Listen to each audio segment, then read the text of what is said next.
warahmatullahi wabarakatuh.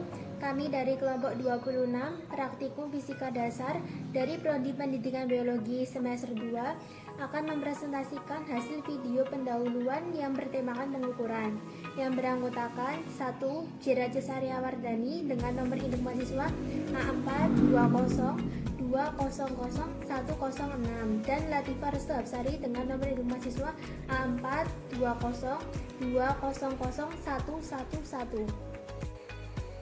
Pengukuran adalah penentuan besaran, dimensi, atau kapasitas yang biasanya terhadap suatu standar atau satuan ukur.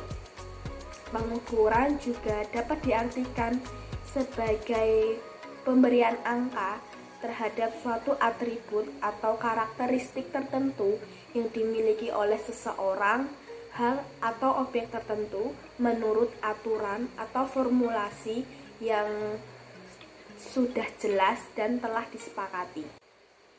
Pengertian pengukuran menurut beberapa para ahli.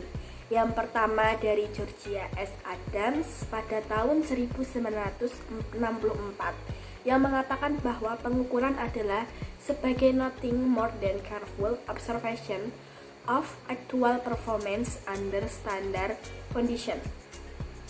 Selanjutnya ada Sri Dadi pada tahun 2007 yang mengatakan bahwa pengukuran merupakan suatu proses yang dilakukan secara sistematis untuk mendapatkan besaran kuantitatif dari suatu objek tertentu dengan memakai alat ukur yang baku.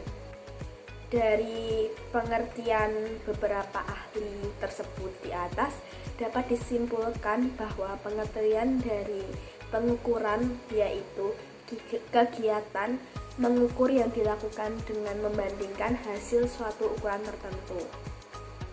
Dalam fisika banyak sekali besaran yang dapat diukur, antara lain ada panjang, massa, volume, kecepatan, dan lain sebagainya. Besaran dapat didefinisikan sebagai sesuatu yang dapat dinyatakan dengan angka, sedangkan satuan merupakan acuan yang digunakan dalam pengukuran.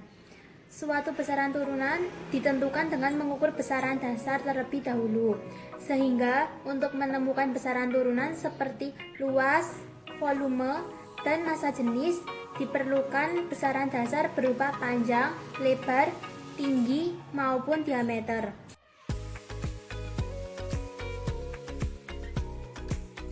Dalam pengukuran, ada beberapa alat yang dibutuhkan. Yang pertama, ada alat ukur panjang, yang meliputi 1 penggaris atau mistar. Penggaris yang biasa digunakan di sekolah adalah penggaris yang memiliki skala terkecil 1 mm, sehingga ketelitian pada penggaris ini 1 mm. Yang kedua, ada jangka sorong. Jangka sorong biasanya digunakan untuk mengukur diameter benda, misalnya diameter cincin atau diameter kelereng. Selain itu juga dapat digunakan untuk mengukur kedalaman lubang tabung. Yang ketiga, ada micrometer screw.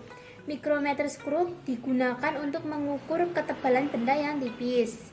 Micrometer screw terdiri atas skala tetap dan skala nonius putar. Yang kedua, ada alat ukur massa. Alat ukur massa meliputi 1. Neraca. Banyak jenis neraca yang digunakan, misalnya neraca Ohaus, neraca analitik, neraca lengan, neraca duduk, dan sebagainya.